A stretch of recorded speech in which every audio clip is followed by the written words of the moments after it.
So my wife and I were 8th grade pen pals. Okay. Right? So back in the 80s, it was all about OU Nebraska football. Yeah. And that's what everybody talked about. And my wife's from a little town in Nebraska. And they loved Nebraska football, and they loved watching OU football. And so her class assignment was to pick a school and write to it. And all these kids in her class wrote to different schools. Yeah. She picked literally the O Encyclopedia, put her finger on Norman.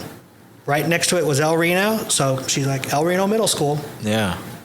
To think of the stars that aligned, right? So I do call this a little bit of luck. Oh. There were 3 sections of English. Yeah. And my section got the assignment to write her a letter. And so I wrote her a letter. And then she wrote me back. And I wrote her back. And then the next thing you know, I realized, oh my gosh, I'm a freshman in college, and I don't even know who this girl looks like. Right. And I remember chatting with her on the phone, and I said, I'd like to come and see you. And she's like, okay. And I hung up the phone, and I looked at my roommate, and I said, hey, man, I'm going to marry this girl.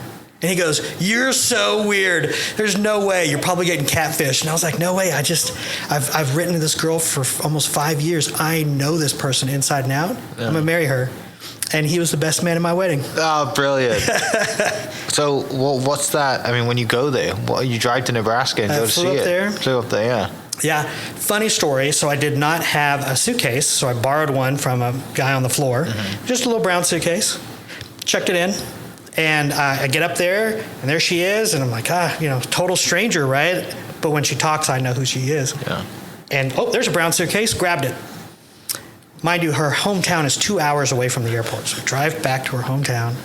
And again, we're just total strangers trying to like this first date thing, right? Yeah. And she's like, do you mind if I hang out with you while you unpack? I'm like, sure. And I thought, I don't remember locking my suitcase.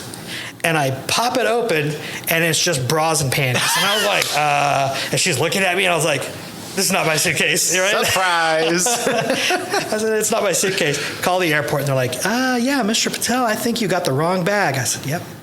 So she drove me back the next day to pick it back up, drove me back.